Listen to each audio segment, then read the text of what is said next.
Il est 13h, bonjour à tous. Merci de votre attention. Tout de suite, les titres à la une de l'actualité.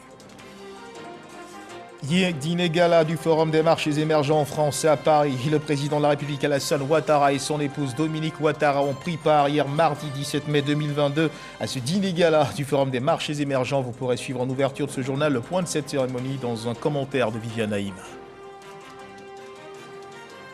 Le Premier ministre Patrick Hachi a pris part ce mercredi 18 mai à une opération de planting d'arbres sur le site de la COP15 à Abidjan. Cette opération pour marquer le ferme engagement du pays à lutter contre la déforestation et la désertification par le reboisement massif. On en parle également dans cette édition. Et puis au Burkina Faso, l'espoir de retrouver les mineurs prisonniers sous terre suite à une inondation survenue le 16 avril dernier s'amenuise. Les secouristes ont accédé à la chambre de refuge de tous les espoirs dans la mine de Perkoa hier mardi et personne ne s'y trouvait. Voilà pour l'essentiel.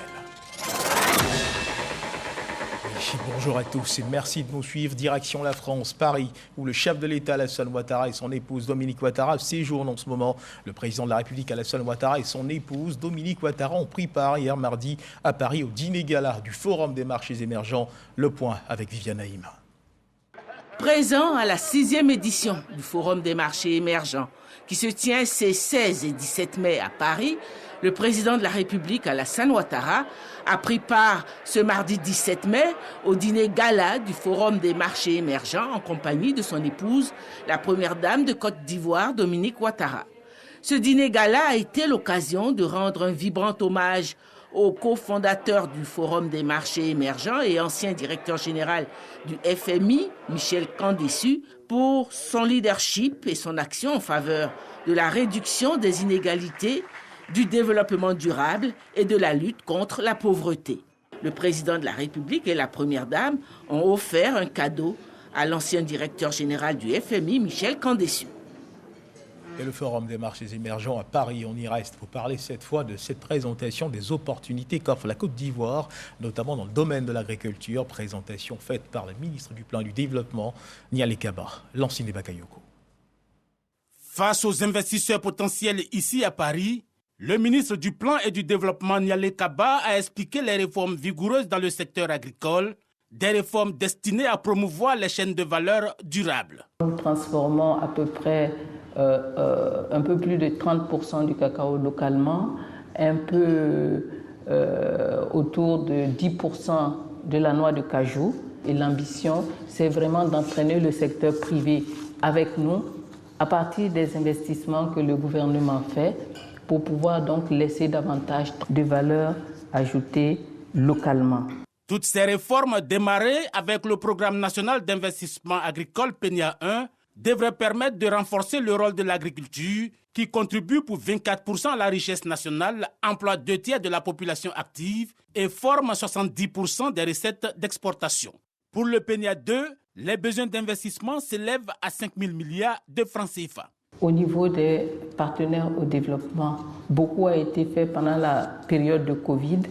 Il est important de continuer donc ces appuis, mais il est également important de donner des marges budgétaires à travers les différents programmes que nous avons avec les bailleurs de fonds pour que les investissements importants des États puissent se faire pour pouvoir donc accompagner le développement de notre agriculture. La volonté du gouvernement, c'est d'aller plus loin dans la transformation locale des matières premières, cacao, café, anacarde, mines. Il est également question de renforcer la production vivrière et d'adopter une gestion durable des effets du changement climatique. À suivre à présent les échos relatifs à la COP15 qui se tient en ce moment à Abidjan.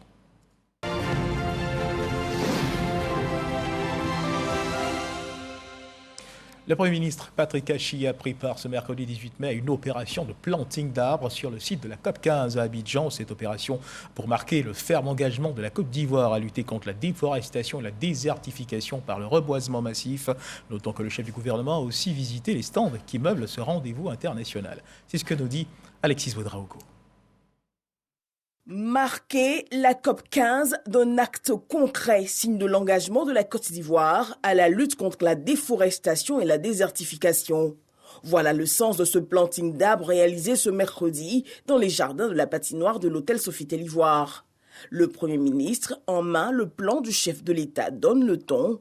Faire de cette future forêt un témoignage pour les générations à venir. Nous saluons cette initiative conjointe du PNUD et du gouvernement ivoirien de traduire tous les discours et toute la volonté que nous avons affichée au cours de ces derniers jours, depuis le début de cette COP, en actes, à travers donc un planting d'arbres qui sera le symbole de cette COP qui s'est déroulée ici, pour que chaque personne ici en Côte d'Ivoire qui passe et qui voit cette forêt se souvienne de cette COP, se souvienne des conclusions majeures de cette COP qui, j'en suis sûr, au travers des discussions qui ont eu lieu et des premières conclusions dont on nous a fait part, fera date dans l'histoire de la COP. Associés au geste, plusieurs membres du gouvernement et partenaires au développement, la représentante du PNUD invite le président de la COP15 à veiller à ce que tous les participants en fassent de même dans leurs pays respectifs pour un bilan à la COP16. La Côte d'Ivoire s'honore en ce qui la concerne d'avoir depuis déjà 2-3 ans initié un vaste programme de recouvrer son couvert forestier et à ce jour on est environ à 38 millions d'arbres déjà plantés. Donc au cours de la décennie à venir, comme vous le savez, l'objectif c'est de recouvrer 20% de notre couvert forestier. Cette COP, les fonds qui ont été levés à l'issue, de l'appel qui a été fait, permettront certainement d'accélérer et d'atteindre ces objectifs-là. Cap sur les stands. Pour s'y rendre, le chef du gouvernement se fait ambassadeur de l'énergie verte, casque bien vissé à vélo jusqu'au pavillon Côte d'Ivoire, qui présente au monde ce que le pays a de meilleur. Le chocolat made in Côte d'Ivoire, la noix de cajou et tout ce potentiel culturel à découvrir et redécouvrir jusqu'au 20 mai prochain à la COP15. Et dans le cadre de cette COP15 qui se tient ici à Abidjan, une table ronde a été organisée par le district d'Abidjan et son partenaire, une organisation non gouvernementale internationale française qui soutient des systèmes agricoles basés sur des exploitations familiales. Les échanges ont porté sur l'agroécologie et les approches territoriales dans les pays de la sous-région comme la Côte d'Ivoire et le Sénégal. Krascando. L'agroécologie et les approches territoriales, une table ronde sur le sujet. Il s'agit de mettre en relief les expériences du Sénégal et de la Côte d'Ivoire en la matière. L'intervention du ministre-gouverneur du district d'Abidjan porte sur la préservation des espaces agricoles périurbains de la capitale économique ivoirienne. Méthode choisie, l'approche territoriale. Nous avons une extension d'Abidjan à raison de 200 000 personnes minimum par an.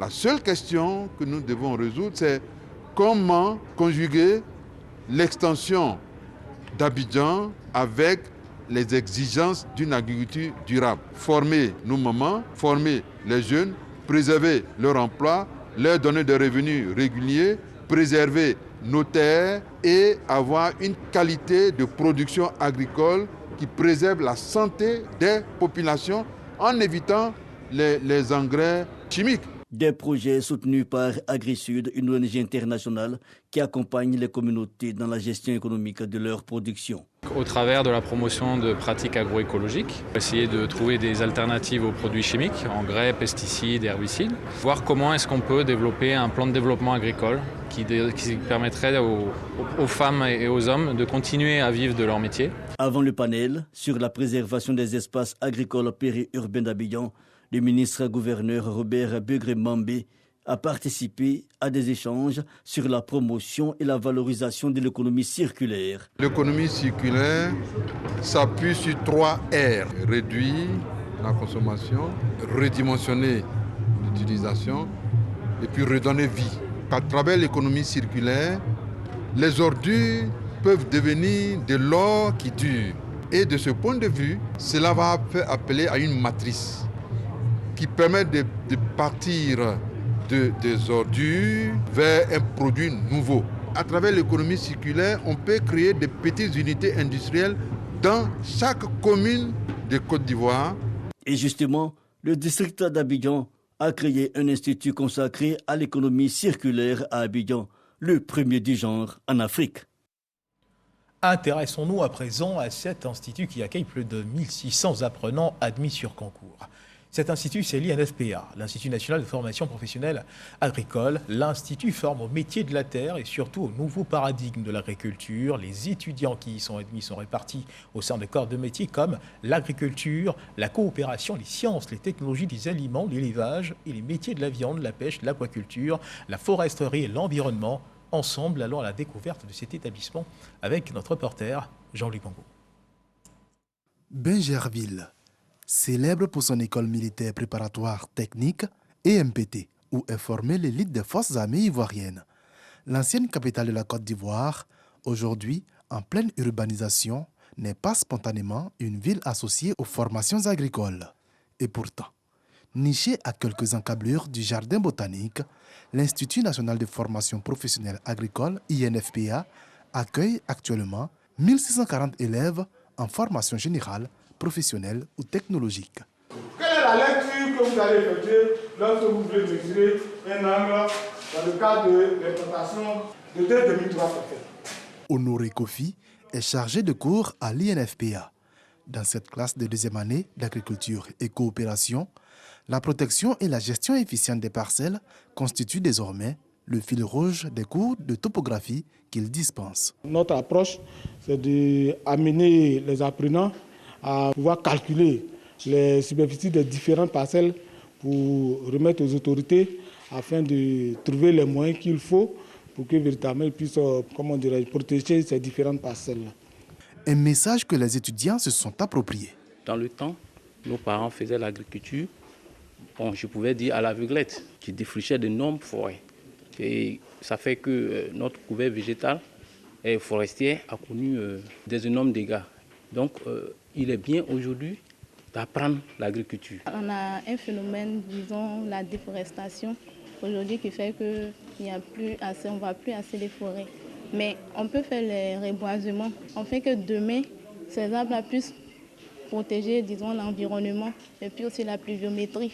L'INFPA a formé ces 10 dernières années plus de 24 000 étudiants en agriculture, sciences et technologies alimentaires, foncier rural, foresterie, pêche et élevage. Des formations qui ont pour vocation de s'adapter aux différentes mutations de notre société. Au début, les activités agricoles étaient exercées par des personnes certainement qui avaient quitté le chemin classique de la formation, des personnes qui avaient appris sur le tas, des personnes qui avaient appris auprès des parents. C'était une sorte de transmission. Mais aujourd'hui, ce sont des intellectuels, ce sont des étudiants, ce sont des élèves qui font une incursion dans ce domaine pour pouvoir ajouter de la valeur à ce qu'on faisait de façon classique. L'Institut s'adapte également au nouveau paradigme de l'agriculture, à savoir durabilité, résilience et protection du couvert forestier. Nous avons intégré depuis un moment tout ce qui est agriculture aux normes environnementales et un environnement respectueux aussi de l'agriculture.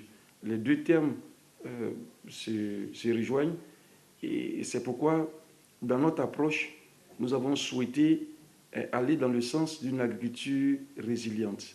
Retour à Bingerville. L'agriculture étant un métier de terrain, nous retrouvons un groupe de futurs professionnels du secteur en plein travaux pratiques. Un cours de préparation d'une parcelle pour la production de bananes plantains. Non, allez juste au milieu, prenez l'interligne d'abord. Une salle de classe en plein air. Mettez la piqueur, vite fait. Aujourd'hui, ce qui est le plus crucial, le plus important lors de cette formation est d'inculquer les nouvelles notions de l'agriculture durable à nos étudiants. Il y a tellement d'imperfections dans le monde agricole, donc nous apprenons à nos jeunes, à nos étudiants, les nouvelles méthodes de production.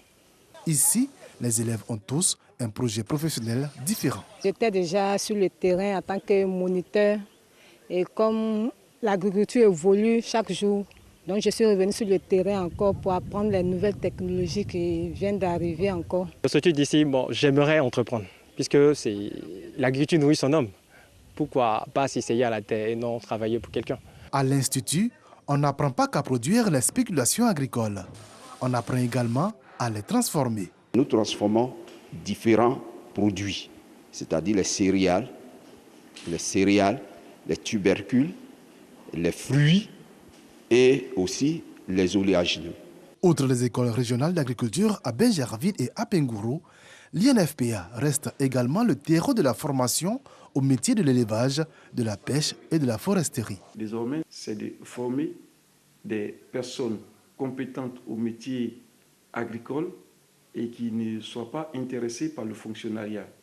Ils viennent, ils apprennent pendant un certain temps et ils vont diffuser le savoir qu'ils auront appris à travers des projets innovants.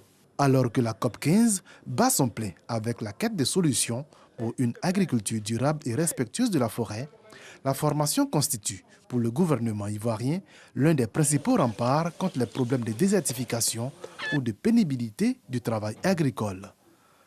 L'agriculteur doit être bien formé et bien encadré.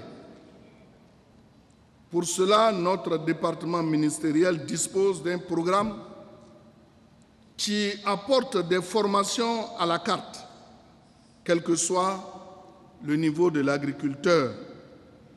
L'Institut compte au total 11 écoles réparties sur l'ensemble du territoire national. L'accès y est possible par concours. Les étudiants en sortent au terme d'une formation de 2 années avec les brevets des techniciens supérieurs et brevets des techniciens agricoles. À suivre à présent l'évolution de la Covid-19 en Côte d'Ivoire.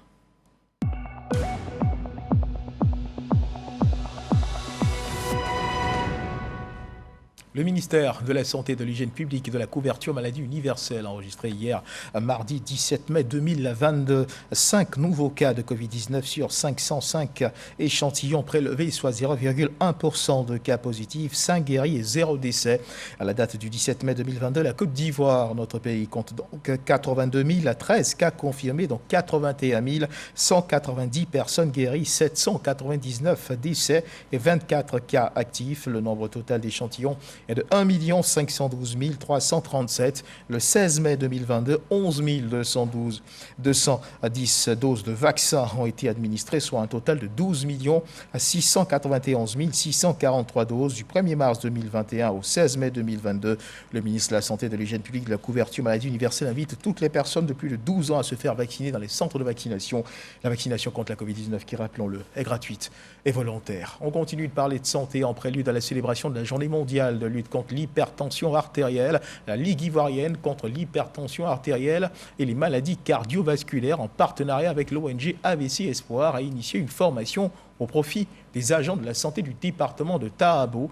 La clôture des travaux de cette formation a été présidée par le directeur de cabinet du ministre de la Santé, de l'Hygiène publique et de la couverture maladie universelle. Reportage signé Charles Tatou. Lutte contre l'hypertension artérielle. La Ligue ivoirienne contre l'hypertension artérielle et les maladies cardiovasculaires opte pour des actions de promotion de l'automesure tensionnelle. Les leaders ont porté leur choix sur la ville de Tahabo pour mener leurs activités de lutte contre le fléau du siècle. La promotion de l'automesure tensionnelle, ça consiste à quoi? Ça consiste à mesurer la tension soi-même à domicile. Cette façon de pratiquer l'automesure va permettre de faire des diagnostics précoces. Il y a longtemps que nous n'avons pas fait de vraies études sur l'hypertension artérielle, mais quand nous sommes sur le terrain, nous constatons une nette croissance de l'hypertension. En 2006, on nous parlait de 21%, mais ici à Tahabo, par exemple, quand on a fait le dépistage, on était à 43% d'hypertendus. C'est énorme. La clôture des activités de promotion de l'automesure tensionnelle, une occasion pour le représentant du ministre de la Santé et de l'Hygiène publique d'exhorter les populations de Tahabo à l'automesure tensionnelle. Ce que veut le ministre de la Santé actuellement, c'est de faire la prévention et la promotion de la santé. Donc tous ces conseils doivent être mis en œuvre, doivent être considérés comme des conseils essentiels pour que les populations, en les appliquant, puissent détecter très tôt qu'elles sont malades et qu'elles puissent donc prendre contact avec des médecins pour que leur état de santé soit pris en charge. L'hypertension artérielle, rappelons-le, est à l'origine d'environ 8 millions de décès par an dans le monde, selon l'OMS. Lutte contre la corruption. Le ministre ivoirien en charge de cette mission, Epiphane Zoro, a reçu en audience le directeur de l'Agence française anticorruption, une rencontre qui s'inscrit dans le cadre du renforcement de la coopération entre les différentes structures qu'il représente. Le reportage de Espérance Jacalé et de Cheikh Koné. Lutter efficacement contre la corruption et faire la promotion de la bonne gouvernance font partie des priorités du gouvernement. Cette visite de travail entre le ministère de la promotion de la bonne gouvernance et de la lutte contre la corruption et l'Agence française anticorruption vient en appui aux actions déjà menées en faveur de cette lutte. L'apport sera sans doute modeste, mais peut-être permettra-t-il à la Côte d'Ivoire de gagner du temps. Comme on dit chez nous, on ne va pas à chaque fois réinventer la roue. Quand on a déjà fait quelque chose qui marche quelque part, il n'y a pas de raison que ça ne marche pas ailleurs, même si les problématiques sont différentes, les formes de la corruption sont sans doute différentes. Mais nous avons une certaine expérience, notamment sur l'aspect de, comme le disait tout à l'heure Monsieur le ministre, de la conformité au sein des entreprises. Et j'allais dire, pour ce qui nous concerne, au sein des entreprises publiques comme privées. Initiative du ministre Epiphane Zoro, cette visite s'est transformée en un cadre formel d'échange et de partage d'expériences entre ces deux institutions. Nous voulons bénéficier de toutes les expertises. Nous voulons également bénéficier des meilleures pratiques en matière de lutte contre la corruption à travers le monde. Et l'Agence française anticorruption nous a montré sa disponibilité à nous accompagner, à apporter sa contribution à la Côte d'Ivoire dans le domaine de la mise en œuvre, de la réalisation de cet important chantier. L'Agence française anticorruption AFA est un service à compétence nationale français qui a pour mission d'aider les autorités compétentes et les personnes qui y sont confrontées à prévenir et à détecter les faits de corruption et autres infractions assimilées. Parlons à présent de déclaration de patrimoine. Au 30 avril 2022, près de 80% des 7366 assujettis à l'obligation de patrimoine, de déclaration de patrimoine identifiés depuis 2015, ont déclaré leur patrimoine. Réunis en conclave à Grand-Bassam pour une durée de 5 jours, les représentants des administrations assujetties à l'obligation de déclaration de patrimoine et les experts de la Haute Autorité pour la bonne gouvernance réfléchissent sur les voies et moyens à explorer pour corriger les faiblesses du dispositif juridique actuel qui encadre cette mission, ceci afin d'améliorer ce pourcentage. Les détails avec Dangui Dangui.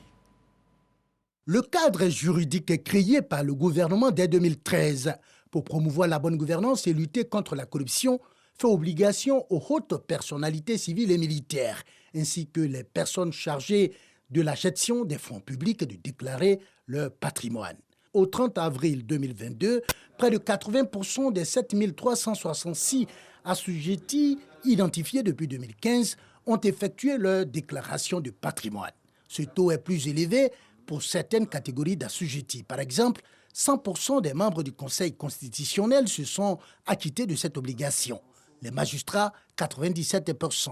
Les membres du gouvernement, 93%, selon la Haute Autorité pour la bonne gouvernance, HABG, institution en charge de la réception, du traitement et de la conservation des déclarations de patrimoine.